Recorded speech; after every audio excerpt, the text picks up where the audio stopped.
하나님 아버지, 오늘도 우리에게 미리 말씀하신 바 하나님의 약속들이 온전히 이루어지기를 사모하는 믿음으로 기도하러 모였사오니, 말씀을 전하는 자도 듣는 자들도 함께 기도할 때에 예수 이름의 영광이 드러나는 일에 확실한 응답과 증거가 있는 시간이 되도록 도와주시옵소서.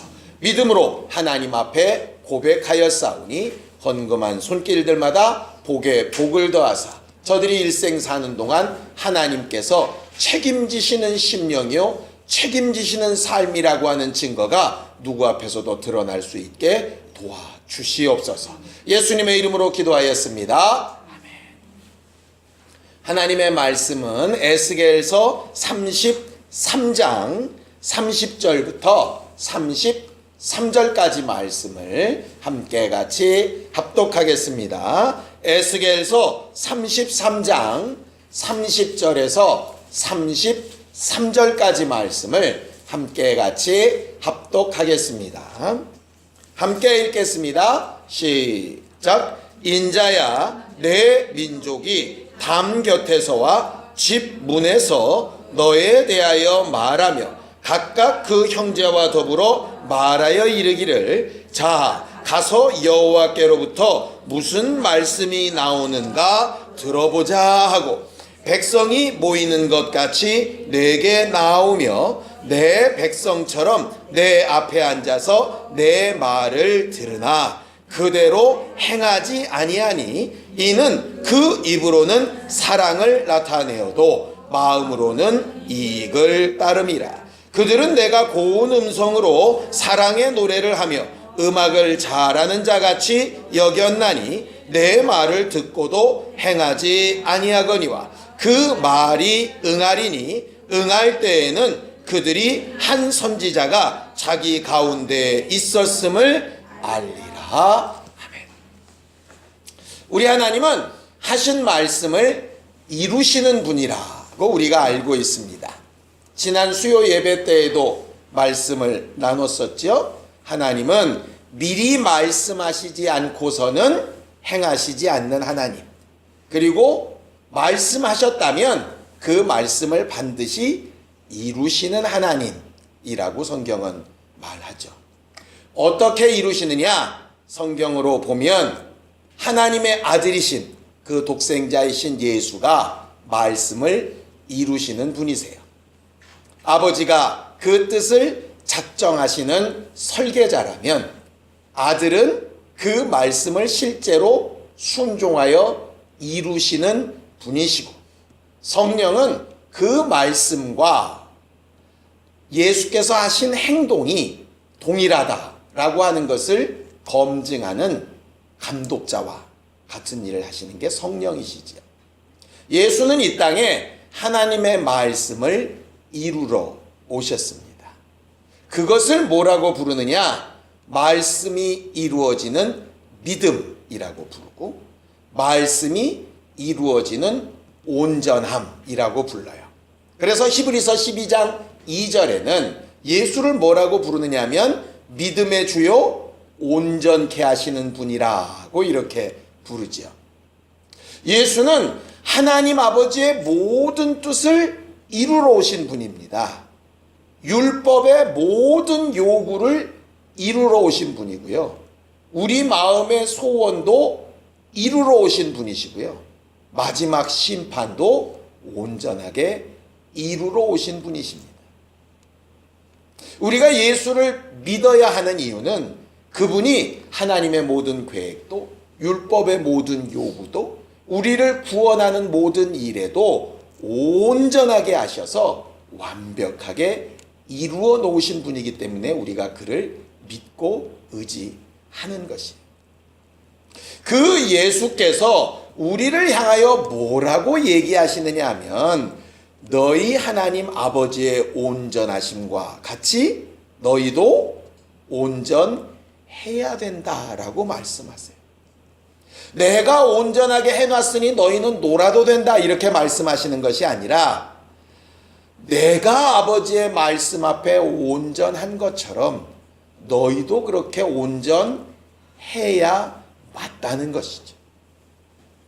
부족하고 연약하고 미련하지만 예수 믿는 사람, 하나님의 자녀가 된 사람이라면 목표가 어디에 가 있어야 되느냐면 하나님의 온전하심처럼 온전하게 되는 일에 그 목표가 있어야 하는 것이 불가능하다고 포기할 수 있는 문제가 아닙니다. 어쩔 수 없다고 주저앉을 수 있는 문제가 아니에요. 우리가 이 저녁에 왜 기도하러 왔느냐?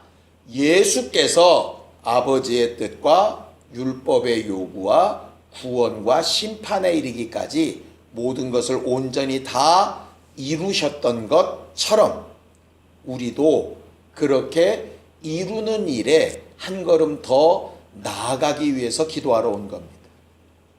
이 세상에 요구나 좀 채우려고 온 것이 아니고요. 우리의 모습이 예수께서 아버지의 뜻을 온전히 이루셨던 것처럼 이루는 일을 위하여 온 것입니다. 그 일을 위해서 필요한 것이 바로 예수 그리스도의 은혜이고 성령께서 우리를 후원하시는 능력이에요. 우리가 할 수 없는 부분을 성령이 후원하시는 능력을 구하여서 한 걸음 더 나아가야 하는 것이고요. 그렇게 나아가다가 못한 부분에는 예수 그리스도의 온전한 은혜가 필요한 것입니다.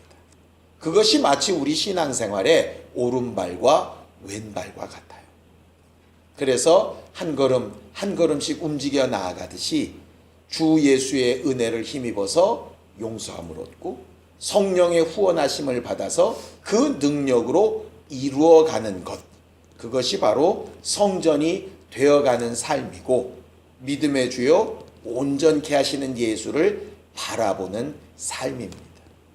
그래서 어제보다는 오늘이, 오늘보다는 내일이, 올해보다는 내년이 훨씬 더 주께 가까워져 가야 되는 사람들이 우리예요. 물론 죽을 힘을 다하여 달려도 우리는 죽기까지 예수와 같은 모습이 되지는 못할 겁니다. 그건 어쩔 수 없어요. 그러나 그렇다고 하더라도 그 모습에 더 가까이 가야 되는 사람이 우리예요. 그 방향성을 잃어버리면 이미 하나님께서 인정하시고 도우시고 함께 하시는 교회라고 보기 어렵습니다. 그럼 부족하고 연약하고 아무 힘도 없는 우리가 어떻게 하나님의 온전하심처럼 온전할 수 있을까? 성경은 이렇게 계속 이야기를 합니다. 자, 성경을 좀 보죠. 에베소서 4장 13절입니다. 에베소서 4장 13절입니다. 함께 읽겠습니다. 에베소서 4장 13절입니다.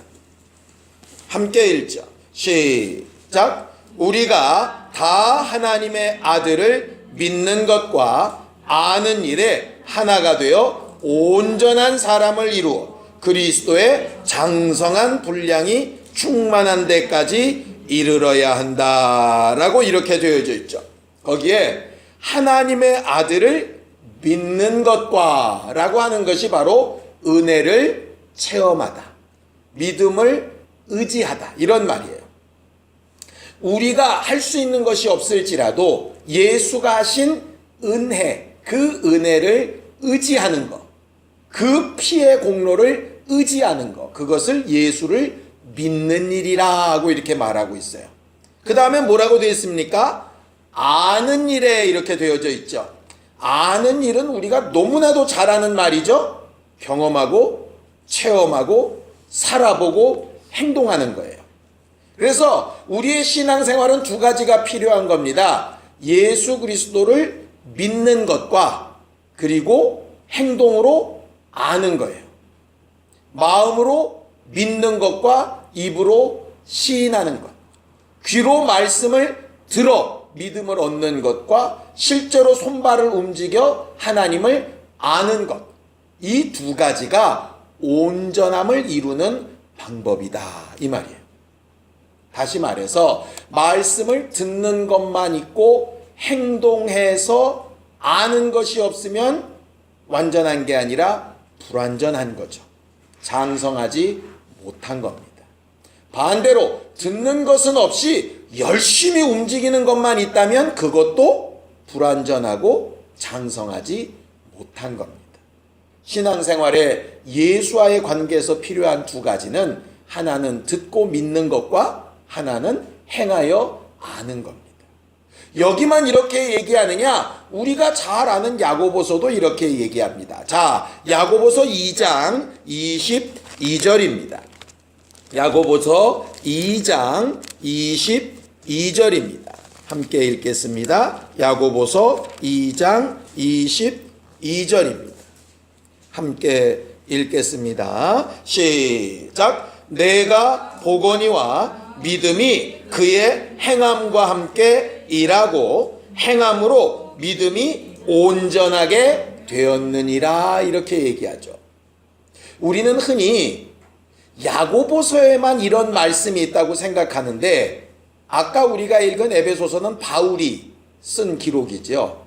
바울의 복음 중에 가장 수준이 높다는 에베소서에서도 똑같은 말을 하고 있는 겁니다. 믿는 것과 아는 것이라고 하는 말이 야고보서에서는 너희 믿음이 행함과 함께 있어야 온전한 것이다 이렇게 말을 하죠. 그럼 신약 성경의 야고보서의 행함을 강조하는 말씀과 바울이 말하는 복음, 그보다 또 다른 한 시각이 요한의 글 아니겠습니까? 요한일서도 좀 보죠. 자, 요한일서 2장 5절입니다. 함께 읽겠습니다. 요한일서 2장 5절입니다. 함께 읽죠. 시작. 누구든지 그의 말씀을 지키는 자는 하나님의 사랑이 참으로 그 속에서 온전하게 되었나니 이로써 우리가 그의 안에 있는 줄을 아노라 이랬어요. 요한조차도 요한서신에 하나님의 사랑을 안다라고 하는 것, 하나님의 사랑 안에서 온전하게 된다라고 하는 것, 하나님의 사랑 안에 거하고 있다라고 하는 증거가 뭐냐? 하나님의 말씀을 지켜 행하는 것이라 이렇게 되어져 있어요. 행하는 것은 율법이 아닙니다. 복음 중에 복음이 하나님의 은혜를 알고 행하는 겁니다. 과거 율법의 사람들은 예수 그리스도를 통한 온전한 은혜를 알지 못했죠. 그래서 아무리 행해도 그들의 믿음이 불완전할 수밖에 없고요. 그들은 불완전한 성전이 될 수밖에 없었어요. 복음의 사람들은 그냥 무작정 행하는 사람들이 아니라 예수 그리스도의 복음을 알고 행하는 사람들이기 때문에 온전하다는 것이거든요. 근데 지금까지 복음의 사람들이 실수한 것이 뭐냐면 행함은 율법의 문제이고 복음은 믿음의 문제라 믿으면 된다라고 착각을 한 거죠. 그래서 복음을 주장했던 사람들은 믿음만 얘기를 하다가 불완전하게 되고 율법의 사람들은 행동만 주장을 하다가 불완전하게 된 것이에요. 진리의 성령이 오셔서 하시는 말씀은 이 둘이 하나가 되어야 한다는 겁니다. 예수를 알고 믿는 것과 바리새인들의 의보다 더한 의, 행함이 함께 되지 않으면 온전하게 될 수 없다는 거예요. 그 두 가지가 다 필요한데 먼저 필요한 게 뭐냐? 확실히 먼저 그의 나라와 의를 구하라 하신 것처럼 그의 나라이신 예수와 그의 의가 되시는 예수, 그 예수의 은혜를 아는 것이 먼저이지요. 먼저 그 부분을 알았다면 그 다음에 행함은 따라 붙어야 하는 거예요. 예수는 우리를 은혜 받고 믿게 하기 위하여 오셨다면 성령은 우리 안에서 순종하고 행하게 하기 위하여 오신 분이 성령이세요. 그래서 성령의 은사들을 통해서 성령의 열매들이 나타나는 것을 통해서 행동을 말씀하고 계신데 우리가 성령을 받았다 하면서도 그렇게 잘 움직여지지 않은 부분들 때문에 불완전함들이 드러나게 되는 것이죠. 오늘 성경 본문에 보면 에스겔에게 하나님께서 하신 말씀이 뭐라고 되어져 있느냐 하면 이스라엘 사람들은 하나님의 말씀을 가까이 하기를 원하고 하나님의 말씀을 듣고 읽고 외우고 배우는 일에 굉장히 열심히 있었던 사람들이었잖아요. 자기 자손들에게 그 율법의 말씀을 가르치는 것을 아주 지상의 최대 사명으로 알고 그렇게 가르치며 증거했던 사람 아니었습니까? 그런데 그 이스라엘 백성이 왜 내게서 멀어졌느냐 하면, 왜 내게서 제대로 된 선민의 지위를 잘 가지지 못했느냐 하면 이랬기 때문이라고 말하는 거예요. 그 에스겔 33장 앞쪽에는요, 우리가 잘 아는 파수꾼의 비유를 얘기하고 있습니다. 그러면서 파수꾼인 너는 잘 전하고 말해야 될 책무가 있지만 듣는 자들은 어떻게 들어야 하느냐? 자, 30절 읽겠습니다. 에스겔서 33장 30절입니다. 시작. 인자야, 내 민족이 담 곁에서와 집 문에서 너에 대하여 말하며 각각 그 형제와 더불어 말하여 이르기를, 자, 가서 여호와께로부터 무슨 말씀이 나오는가 들어보자 할 것이라 그랬어요. 그래서 어떻게 하느냐? 사람들이 마치 내 백성인 것처럼, 하나님을 사랑하는 자들인 것처럼 그 앞에 잔뜩 모여들 것이라는 거죠. 근데 문제는 뭐냐? 말씀을 잘 들어요. 우리보다 나은 것은 졸지도 않아요. 멍 때리고 있지도 않아요. 말씀을 정말 잘 듣고 그 말씀이 한가하여 달고 오묘하게 듣고 그 말씀을 막 기억하려고 하고 전달해 보려고 해요. 근데 문제는 뭐냐? 말씀을 듣기는 듣는데 행하려고 하질 않는 거예요. 듣는 일은 기쁜데, 말씀을 배우는 일은 기쁜데, 행하는 일은 듣는 것만큼 기쁘게, 듣는 것만큼 열심내어 하지 않는 거죠. 그들이 들었던 하나님의 말씀이 얼마나 즐겁고 아름답게 들렸느냐, 이렇게 되어져 있습니다. 32절입니다. 함께 읽습니다. 시작. 그들은 내가 고운 음성으로 사랑의 노래를 하며 음악을 잘하는 자같이 여겼나니 내 말을 듣고도 행하지 아니하였다. 그렇게 되어 있어요. 하나님의 말씀이 듣기 싫은 소리, 깨지는 소리, 부담스러운 소리, 답답한 소리로 들린 게 아니에요. 우리들은 간혹 하나님의 말씀이 어렵게 들리기도 하고 부담스럽게 들리기도 하고 괜히 들었다 싶을 때도 있고 그럴 때가 간혹 있죠. 그런데 그런 게 아니라 아주 좋은 사랑 노래를 들은 것처럼, 사랑 고백을 받은 것처럼, 아름답고 훈련 잘 된 합창음악을 들은 것처럼 그렇게 아름답게 들린 거예요. 근데 무슨 말이냐? 말씀이 감상이 되는 거죠. 아, 신기하네. 아, 그게 그런 뜻이었구나. 이야, 대단하네.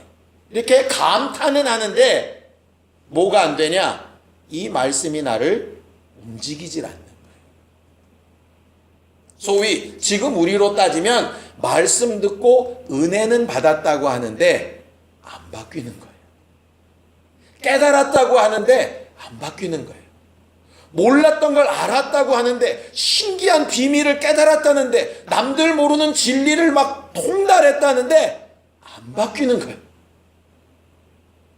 왜 안 바뀔까? 그렇게 사랑 고백을 받고, 그렇게 아름다운 소리를 듣고, 그렇게 감동적인 말씀을 듣고, 그렇게 마음을 울리는 소리를 들렀는데 왜 안 바뀔까? 이유를 그 앞에 얘기하죠. 31절입니다. 함께 읽습니다. 시작. 백성이 모이는 것 같이 내게 나오며 내 백성처럼 내 앞에 앉아서 내 말을 들으나 그대로 행하지 아니하니 이는 그 입으로는 사랑을 나타내어도 마음으로는 이익을 따름이라 그랬어요. 여기 말하는 그 이익이라는 것이 자기 유익이라는 말이에요. 욕심이라는 말이에요. 하나님 사랑하는 것도 알겠고, 하나님이 내게 명하신 것도 알겠고, 하나님께서 나를 얼마나 사랑하셔서 그 말씀을 하셨는지도 알겠고, 내게 왜 그렇게 경고하셨는지도 알겠고, 예수가 바라보게 하시는 방향이 어딘지도 알겠고, 성령께서 일하고 싶은 내용들이 뭔지도 다 알겠고, 그 사랑을 내가 충분히 알겠는데 가만히 보아하니까 나한테 별로 당장 유익이 없을 것 같아. 계산기가 팍팍 돌아가는 거지. 결국 기도가 뭐냐면요, 감동적으로 들었으면, 몰랐던 걸 깨달았으면, 하나님의 진리가 눈에 보였으면, 우리에게 뭔가 어떻게 하라고 하나님께서 부탁하신 말씀이 심령에 왔으면 이걸 이제 행동으로 옮겨야 하는데 하나님은 애시당초 그렇게 행동으로 옮길 힘이 없다는 걸 아세요. 자, 성경을 또 보죠. 로마서입니다. 8장 3절입니다. 로마서 8장 3절입니다. 함께 읽겠습니다. 로마서 8장 3절입니다. 함께 읽겠습니다. 시작. 율법이 육신으로 말미암아 연약하여 할 수 없는 그것을 하나님은 하시나니 곧 죄로 말미암아 자기 아들을 죄 있는 육신의 모양으로 보내어 육신의 죄를 정하게 하셨다. 이렇게 되어져 있어요. 이 말이 뭐냐 하면 애시당초 사람은 육신 때문에 율법의 요구대로 행할 수 있는 능력이 있다 없다? 없다. 이게 하나님의 진단이에요. 그래서 뭐가 필요하냐? 내 도움이 필요할 거다. 그래서 기도하라 하신 것이고요. 예수를 보내셔서 기도의 본을 보게 하신 거예요. 하나님의 아들인 예수도 하나님의 뜻과 하나님의 계획을 이루시기 위해서 몸부림치며 땀방울이 핏방울이 되도록 뭐 하셨냐면 기도하셨죠. 결국 말씀을 깨달았으면 뭔가 알았다면 그 말씀을 행할 수 있어야 되는데 우리에게는 행할 힘이 없는 거예요. 그러니까 어떻게 해야 되겠어요? 내가 전쟁하러 가야 되는데 내가 가진 군사로는 적군을 이길 수 있는 방법이 없어요. 둘 중에 하나밖에 없죠. 원군을 청하든가 아니면 항복하든가. 근데 항복은 방법이 아닌 거예요. 그러니 방법은 하나밖에 없죠. 하나님에게 돕는 일꾼들을 보내어 달라고 할 수밖에 없는 거예요. 예를 하나 드신 게 있습니다. 전도하라 하는 말씀을 우리가 들어도 순종할 힘과 능력이 없어요. 두렵기도 하고 귀찮기도 하고 힘들기도 하고 민망하기도 하고 그래요. 그러니 어떻게 해야 되느냐? 추수할 일꾼들을 보내어 주소서 하라. 적어도 나가서 할 힘이 없다면 그 일을 할 수 있도록 날 좀 도와주세요라고는 기도할 수 있지 않겠냐. 나로서는 나에게 상처 준 사람을 사랑할 수 있는 힘이 없는데 그렇게 할 능력은 안 돼도 저를 용서하고 사랑할 수 있는 힘을 주세요라고 기도는 할 수 있지 않겠냐 이거죠. 근데 그렇게 기도하기를 원하시는 하나님 앞에 우리는 그걸 기도하는 게 아니라 내가 진짜 할 수 없는 걸 기도하는 게 아니라 내 손에 없는 내가 더 유익했으면 좋겠고 내게 더 이익이 됐으면 좋겠는데 당장 손에 안 잡힌 것을 기도하기에 더 급급하더라 이거죠. 물론 그것도 기도하는 거 맞습니다. 그것까지도 온전하게 하러 오셨어요. 육체도 온전하게 하러 오셨고 물질로도 온전하게 하러 오셨고 환경으로도 온전하게 하러 오셨어요. 맞아요. 그것도 기도하고 응답 받아야 됩니다. 그런데 먼저 기도해야 될 것은 뭐냐 하면 은혜 받고 말씀으로 깨달은 것이 내게 행동으로 드러나야 온전하게 되는 건데 그 힘이 없으니 그것부터 먼저 기도해야 된단 말이에요. 성전으로서 예수의 이름을 제대로 드러낼 수 있는 성전이 되어야 되는데 내겐 그럴 힘이 없어요. 그러니 그거 할 수 있는 능력을 내게 주세요를 먼저 구해야 되고요. 예수 이름에 합당한 영광을 당연히 돌리며 살아야 되는데 그렇게 잘 못 살아요. 그러니 그렇게 영광을 돌리며 살 수 있도록 내게 힘을 더해 주세요. 주의 영들을 더해 주세요. 남을 용서하고 용납하고 복음을 전하고 위로하고 살리고 생명을 공급하고 그런 일들을 내가 해야 되는데 화목하게 하는 직책을 감당해야 되는데 다른 사람이 낙심됐을 때 막 살리고 위로하고 병든 자를 위해서 막 고치고 하는 힘을 해야 되는데 내 능력으로 안 되니까 내게 그런 능력을 좀 주세요라고 기도하는 것만큼은 해야 된다 이 말이에요. 그런데 문제는 말씀을 듣고 감상을 하지 기도 제목으로 삼지를 않는다는 거예요. 에스겔이 지금 답답해하는 것이 바로 그 부분입니다. 말씀을 안다는 것으로 따지면 이스라엘 민족만큼 하나님을 말씀을 잘 아는 사람이 없죠. 하나님을 경험한 것으로 따지면 이스라엘 족속만큼 하나님을 많이 경험한 족속이 없어요. 그럼에도 불구하고 그들의 기도가 하나님 앞에 제대로 상달되지 않으니까. 예수께서 말씀하신 것처럼 지금까지는 너희가 내 이름으로 한 번도 구한 적이 없다. 내 이름에 합당한 것을 한 번도 구한 적이 없다. 그러나 이제는 구하라. 그럼 내가 움직여 주겠다. 라고 하시는데 여전히 과거에 다른 사람들이 구했던 것과 비슷한 수준의 기도뿐이고 하나님의 말씀이 내게 정작 행해져야 되는 능력에 대해서는 기도가 잘 안 됐던 부분들이 있는 것이죠. 아예 안 하지는 않았습니다. 우리가 말씀 듣고 용서할 힘을 주세요. 전도할 힘을 주세요. 하나님을 더 사랑할 힘을 주세요. 이런 기도들도 했습니다. 그런데 그런 기도는 그냥 말씀 듣고 피상적으로 한 적이 많았고 정작 애타고 답답하고 애끓는 기도는 그런 부분이 좀 아니었던 부분들이 있었잖아요. 그러니 오늘부터 기도의 제목의 분량을 좀 바꿔보자고요. 하나님의 말씀에 순종할 수 있는 능력을 주세요. 육신은 율법을 이룰 수도 없고 순종할 힘도 없으니까 하나님이 하셔야 된다고 하셨으니까 하나님이 좀 내게 능력을 주세요. 말씀을 듣고 배운 만큼, 목사라면 말씀을 가르치고 전한 만큼 내가 순종하여 행하여 온전케 되도록 내게 좀 힘을 더해 주세요. 하나님밖에 이것을 해줄 수 없다고 그렇게 고백하고 구하는 우리 모두가 될 수 있기를 예수님의 이름으로 축원합니다. 거기에 덧붙여 우리에게 필요한 것들도 다 내구하되 말씀이 이루어지고 행해지고 순종케 되고 온전케 되어지는 일에 사용되어지는 기도가 우리 안에 잘 성공되어지는 신령한 성전들이 될 수 있도록 이 시간 함께 같이 합심하여 기도하겠습니다. 하나님 아버지, 우리는 연약하고 부족하나 말씀을 기쁨으로 듣고 생명으로 듣고 주의 은혜를 의지하여 회복됨을 믿고 하나님을 더 잘 알아가는 일에 성장하는 온전케 되는 성정이 되기를 원합니다.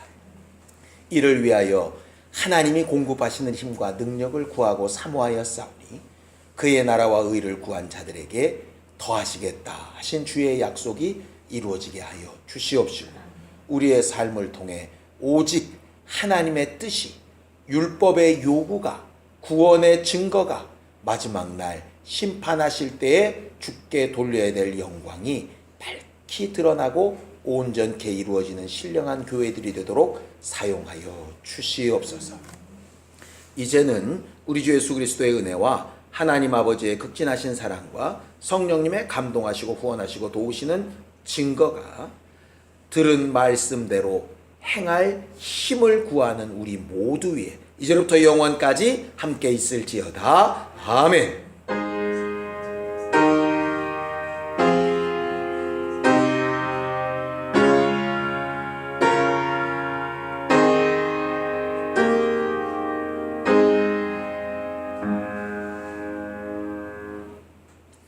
우리 기도 들으신 하나님 앞에 감사한 박수 내겠습니다. 수고하셨습니다. 감사합니다.